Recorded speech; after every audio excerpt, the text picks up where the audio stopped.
Thank you for joining us today, and we hope you're going to find it a useful and inspiring session.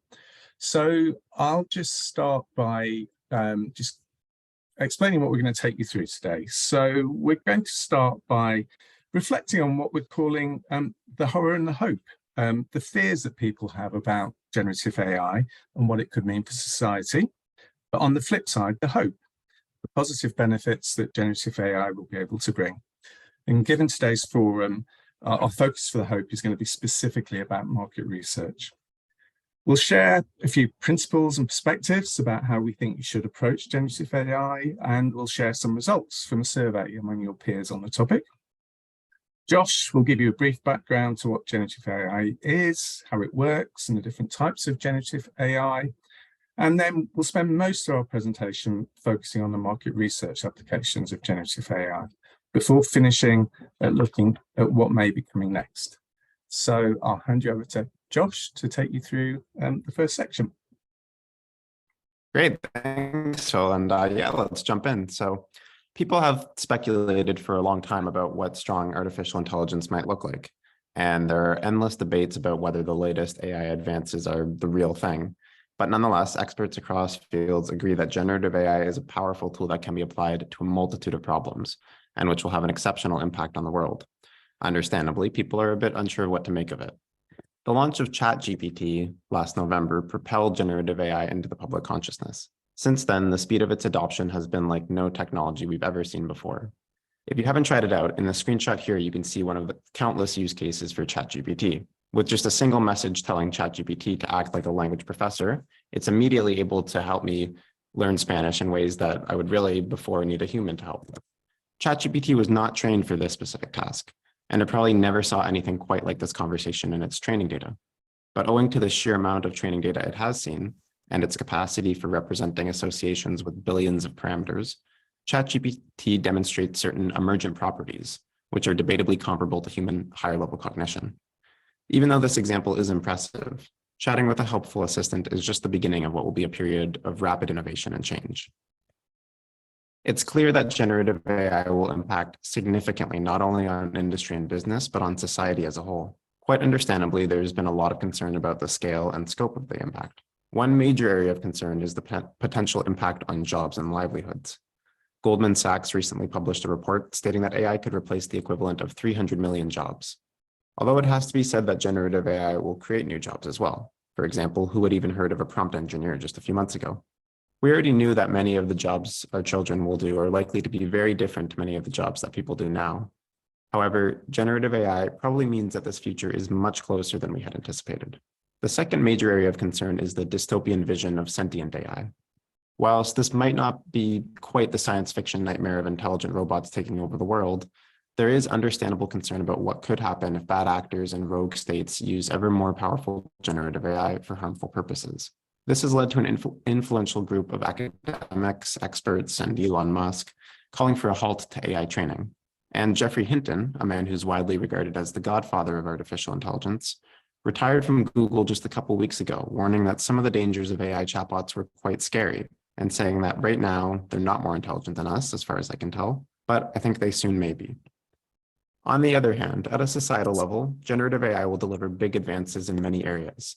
For example, medical science.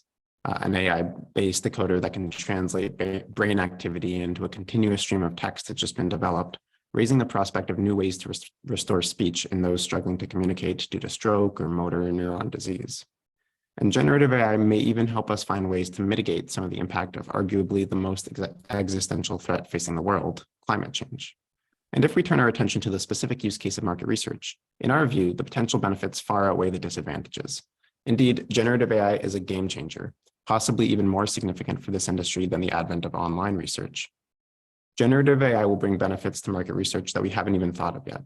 We're already seeing generative AI helping researchers be more efficient, productive, creative, and effective. Generative AI can benefit us at all stages of the research process. We'll return to this graphic later in the presentation and explain the applications of generative AI already available to market researchers at each stage. The mantra of better, faster, cheaper has become a manifesto for research technology over the last 10 years. However, automation and DIY research have delivered faster and cheaper, but rarely better. Generative AI is a game changer because it will deliver all three, better as well as faster and cheaper. For us, a particularly exciting aspect is that while some of the broader applications of generative AI can be seen as dehumanizing, for market research, the opposite can hold true. We truly believe that generative AI can help us understand humans better by providing deep insights about them in their own words at a huge scale. We'll demonstrate this when we talk about the applications of generative AI for market research. But before that, we're going to share our perspectives about some key principles that you should keep in mind when using generative AI, such as ChatGPT. Firstly, as we've already said, generative AI is a game changer for market research, and it really will give you superpowers. The efficiency and productivity gains will be huge, freeing you of process-oriented tasks, giving you more time to focus on insight delivery and strategy, and enabling you to have a bigger impact on your organization. But we advise that you think of AI as your assistant. It's an incredibly smart assistant, but not one that you should rely on to make decisions for you. You still need to question and judge the validity of its outputs and use them to inform your own decision. This is particularly true when you use large language models like ChatGPT. ChatGPT is hugely impressive and can help you perform tasks that used to take hours in a matter of minutes. But you need to know that it can get stuff wrong and it won't cite its sources. You should think of ChatGPT as a very good actor. The things that it tells you will be extremely plausible, but it won't always tell you the truth. That's why you should think of it as a super smart assistant rather than an oracle. Another really important principle is that generative AI probably isn't going to replace you, at least not yet if you're smart about things. However, if you don't use generative AI as the super smart assistant that we've been talking about, then you may lose your job to someone who uses generative AI better than you do. So if you're not already using generative AI in your work, you need to start doing so. And if you are already using it, you need to think about how you can use it more often and for more applications. Back at the end of March, we attended the IIEX Europe conference in Amsterdam. Around the event, we ran a short survey using our conversational AI platform, Inca. The survey was about market researchers' perspectives of generative AI, the impact they felt it would have for them, and the competitiveness of the organizations that they work for. With Inca, we often use qualitative projective techniques at a quantitative scale to help people better articulate their feelings and emotions. One such technique is Tree Man, where each participant has to choose the character which illustrates how they feel about a topic, in this case, generative AI. You can see from this chart that the vast majority of our participants, 86%, selected characters representing positive emotions. The researchers that we spoke to provided some great perspectives about the impact that they felt generative AI will have on their role. These quotes illustrate that in addition to being positive about the impact of generative AI for their role, most people are deeply curious and want to learn more about how they can use generative AI to help them do their jobs better. That said, there are also a few serious concerns, for example, about AI taking their job. The researchers who participated in our survey also tended to be positive about the impact of generative AI on the ability of their organizations to compete in the market. As you can see, 76% were positive, with only a small number negative. This pattern was consistent across both agency and client-side researchers, although client-side researchers were slightly more likely at 22% to say no impact. Before moving on to focus on the applications of generative AI for market research, we thought it would be helpful to pause and explain in a bit more detail what generative AI is and how it works. So the last couple decades have been characterized by a type of machine learning known as supervised learning, where you show a model tons of examples of inputs along with the label that you want it to associate with the input. This can do pretty well for certain tasks, like classifying a text according to positive or negative sentiment. But even then, smaller models don't do well with nuance. And good labeled data sets are hard to come by, especially for lower resource languages, lots of languages aside from English. And there's only so much that this approach can be used for. This new paradigm in machine learning, which has emerged over the last few years, is of generative unsupervised models. The unsupervised term refers to the fact that you can use unlabeled data for training. The generative refers to the fact that the model can generate new unseen things, not just the simple labels that are typically predicted. So for example, ChatGPT was shown pieces of text during training and was tasked with predicting the text that comes next. Because this can be done with any text, no expert annotation was required. And so OpenAI trained ChatGPT in this manner on a huge amount of data collected from the internet. This approach largely solves the problem of finding a huge amount of data to train with. But in some ways, this isn't fundamentally different than previous machine learning approaches. Really, the major difference is simply scale, both in terms of the amount of data and in the amount of computation required to train models with billions of parameters. The cost needed to train a large language model, as these new generative text models are called, is prohibitively expensive. But once this is done, they can be copied, used, adapted, and fine-tuned for tons of downstream tasks with very little cost. Hence, the P in ChatGPT, which stands for pre-trained, is hugely important, as it indicates that this is a large, generally intelligent model which can easily learn to do tons of individual tasks without needing to train a new model. More broadly, researchers have started referring to these types of models as foundation models, because they serve as a base upon which specific capabilities can be easily adapted. And it's really important to consider that this new era of generative AI is not just limited to analyzing text. Every week now, new models emerge which apply these principles to a wide variety of input data: images, videos, but also bioacoustics, genes, even weather patterns. And so the list of potential tasks to which these models can be adapted goes ever more infinite. Okay, so let's look now at the applications of generative AI for market research. We showed you this graphic earlier, and we'll use it to illustrate how generative AI can be transformative at each stage of the research process. There are more applications and use cases than we've time to show you, but we've picked those that we feel are illustrative of the capabilities of generative AI now, applications that you and your agency partners can already use for market research. At the start of your research process, when you're looking for inspiration, you may want to develop hypotheses about the topic you're researching. And here, ChatGPT can be a really useful assistant. As you can see, in this case, I gave ChatGPT the prompt to generate a list of hypotheses for why people won't eat plant-based diets. Within a few seconds, the AI provided me 10 hypotheses. Now, a good researcher could have come up with these hypotheses themselves, but it would have taken them more than a few seconds. And of course, these won't be the only reasons that people won't eat plant-based diets, but it gives us a great basis for further investigation with primary research. And there are various existing applications that use AI already to synthesize and identify insight from huge amounts of data.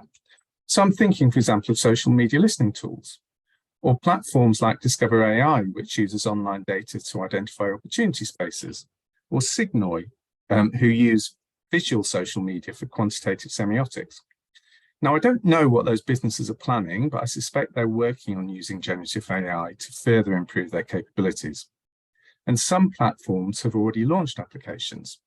For example, there's a great social media listening platform based out of Ukraine called Uscan, and this has remarkably continued to grow and develop despite all that country's troubles. And I noticed that they've recently implemented a generative AI co-pilot to help users more quickly find relevant insights from social media data. Moving on to the next stage, another impressive application of generative AI is the area of content creation. This is already being used for advertising and in media. In a market research context, there's an application for ideation. Here's an example of a concept that I created for a new plant-based nuggets product. Well, actually, ChatGPT did all the work based on a prompt I gave it. And I used a generative AI application for creating pictures called DALL-E to create the visual. Now, I'm not saying this is a fantastic concept or that you should use generative AI to replace your existing approaches to ideation. However, I've done a lot of concept testing over the years, and I've seen many worse concepts created by innovation teams. So once again, if we think of generative AI as our assistant, as a tool that can create an interesting start point for consideration by innovation teams, and then iteration with consumers, it can save us time and enable us to be more productive.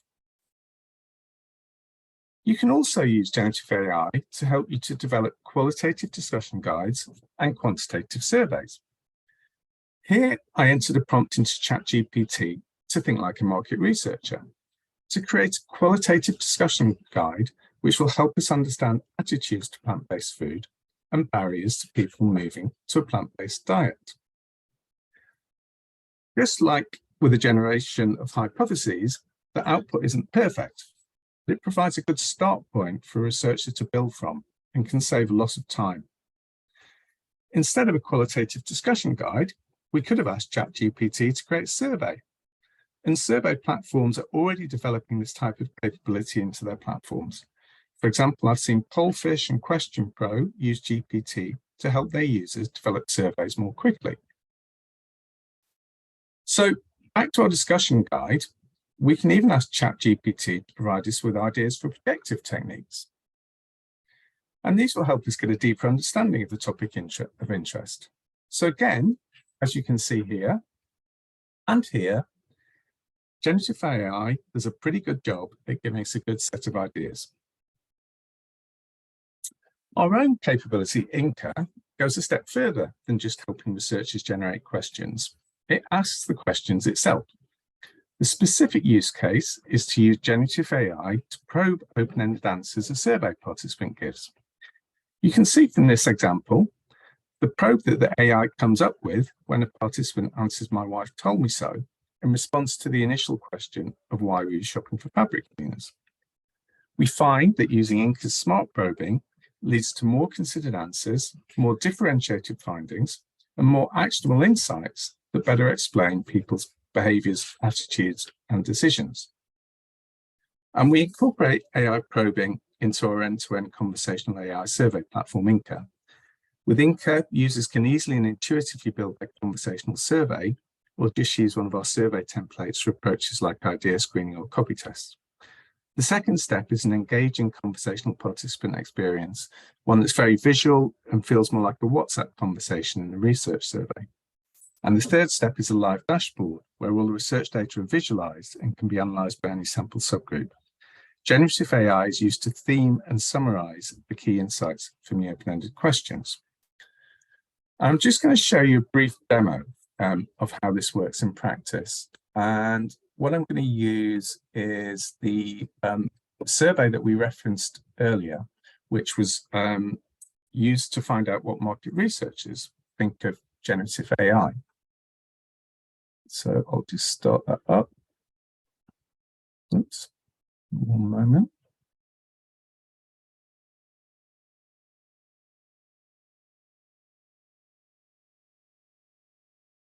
So,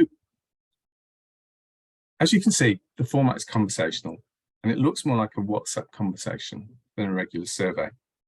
And we start off with a projective technique, Tree Man, which Josh showed you earlier. And this is commonly used in qualitative research to understand people's feelings and emotions about the topic of interest. And you can see here that by asking people to choose a character that best describes how they feel, and then use that character to explain their feelings, we get to really rich insight, as you can see here, as the participant types in their answer. And these are real answers from the survey we ran with market researchers. But unlike with Qual, where you may just have a handful of people, with this approach, we can get really deep insight from hundreds or even thousands of people. And with Inca, you also can ask all the regular scale and choice questions you would have in any quantitative survey, like this one here.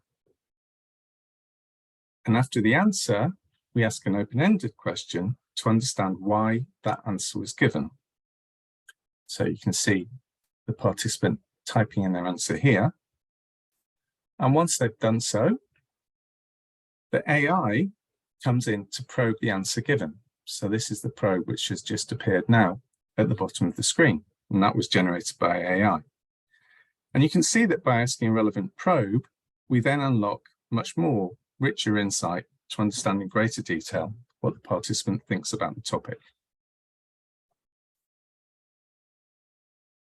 Now, we can actually get very sophisticated with our probing and enhance it to probe in particular ways that will deliver to the research objectives. And I'm just going to show you a couple of examples of how this works. So, first example is what we call targeted probing. So here, the example was for a healthcare study, and we set certain words and phrases, for example, insulin resistance, as targets. We then had an open-ended question to ask what pharmaceutical companies should be most focused on when developing new treatments for diabetes. And then when the participant answers, the AI comes up with a probe which, as you can see, picks up on that target and asks, you mentioned preventing resistance to insulin. Can you share any insights or thoughts on how companies can do this? The next, and after the participant answers there. So that's a pretty good application of generative AI. The next thing we can do is we can actually train the AI to nudge it in particular directions. So what we do here is the researcher gives just 3 examples of the kind of answers that people could give to an open-ended question and what the ideal probe would be in each case. So in this case, we want to understand in what could happen that would make someone more willing to buy a product. And we're asking about the packaging specifically. So we've said somebody wouldn't buy the packaging, they've given their answer, and then the AI probes.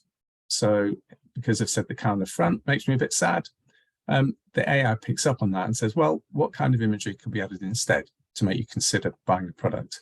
You can see again, we get to richer insight.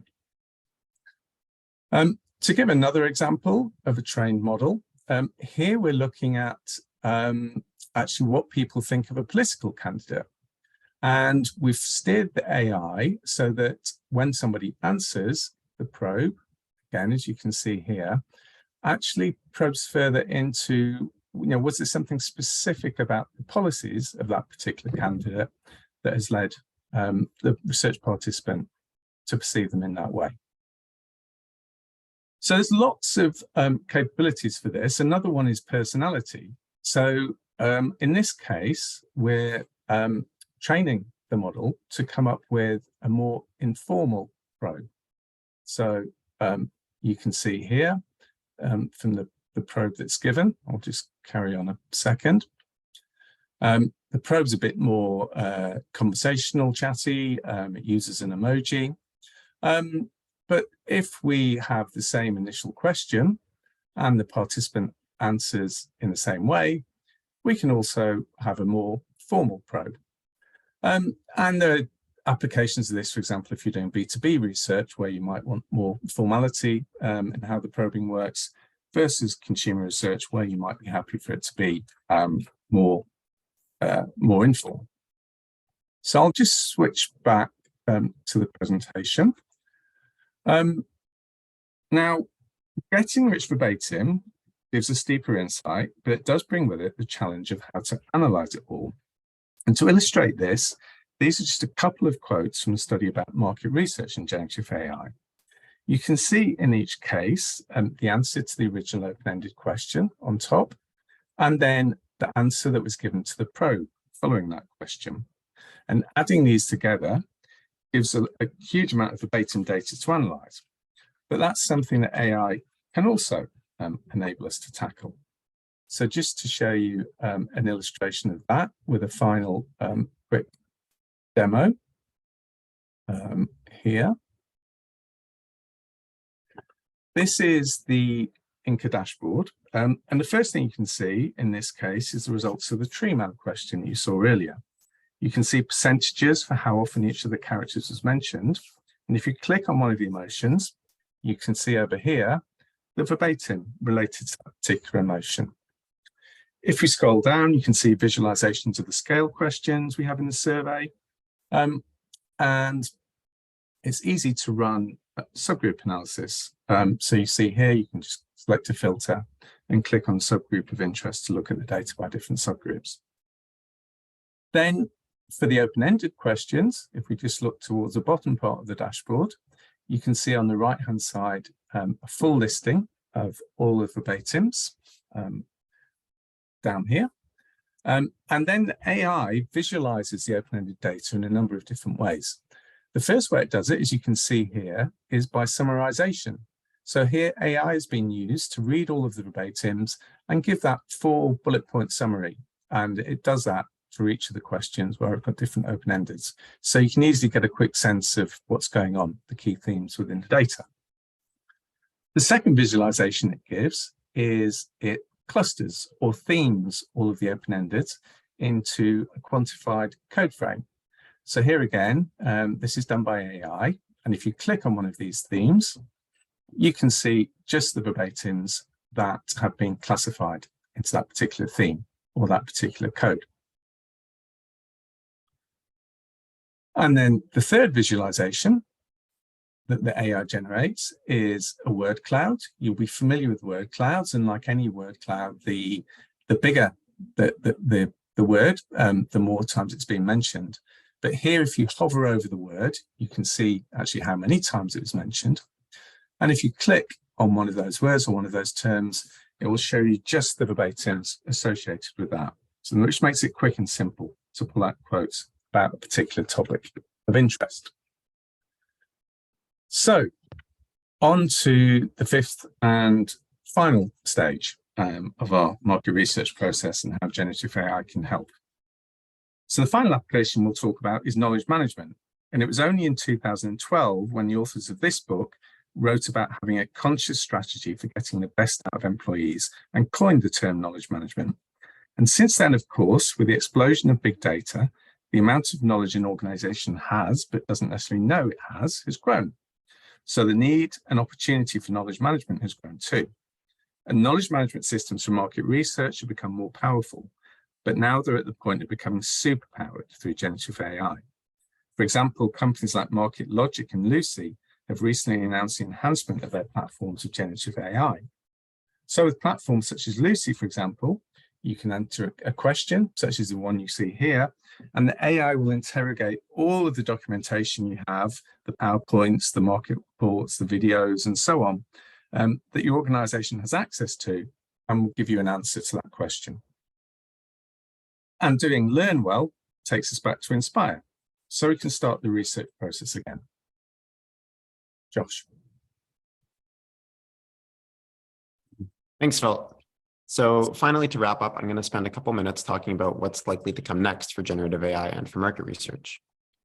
There are four major trends that we've identified, which we believe will characterize the impact of AI across industries, as well as for market research specifically. The commodification, minification, and emerging ecosystems of AI tooling will quickly lead to an abundance of AI-powered applications. The market research industry is catching on fairly quickly with generative AI, and already most platforms are starting to add AI features. This will continue, and many new platforms will emerge for supercharging and replacing existing workflows. We can expect that many new platforms will emerge over the next year, challenging traditional practices. In terms of modalities, the biggest successes so far have been with text and image. But in the next year, we'll see this perfected for other modalities, and already this tech is being applied beyond our own sensory systems. For example, for understanding single-cell genetics, visualizing the content of brainwaves, and modeling complex climate dynamics. For market researchers, this will mean more powerful tools throughout the research process, amazing new virtual reality experiences, as well as new types of insights from biological and cognitive data. Until now, generative AI has remained fairly locked down. For example, OpenAI has only recently published a version of ChatGPT with live access to the internet. We can expect this to change rapidly, and that intelligent agents who can talk to each other as well as interface with the real world will bring full autonomy to AI. Agents will be capable of enacting things in the real world, but should they? Amidst the opportunities of autonomous and networked agents, it's therefore essential for market researchers and across industries to implement checks and balances, which always keeps a human in the loop. And if this all sounds a bit scary, there is a silver lining. Unprecedented numbers of scientists, experts, and just regular people are pivoting hard to study and ensure responsible usage of AI. Already, huge initiatives are starting to provide open access to language models, ensuring that large corporations won't have a monopoly on this technology. There is a widespread recognition that we have an obligation to align artificial intelligence with goals that will help to improve the world. This means building systems that are truthful, are cautious of the consequences of their words and actions, and which are aligned with the UN Sustainable Development Goals. Although it's hard to predict the future, I, for one, am heartened and excited to see so many smart and passionate people around the world committed to bringing out the very best that AI has to offer humanity. So we'd like to thank everyone for listening, and we hope that you learned something practical. We hope to have pulled you more toward the hope end of the spectrum than the horror.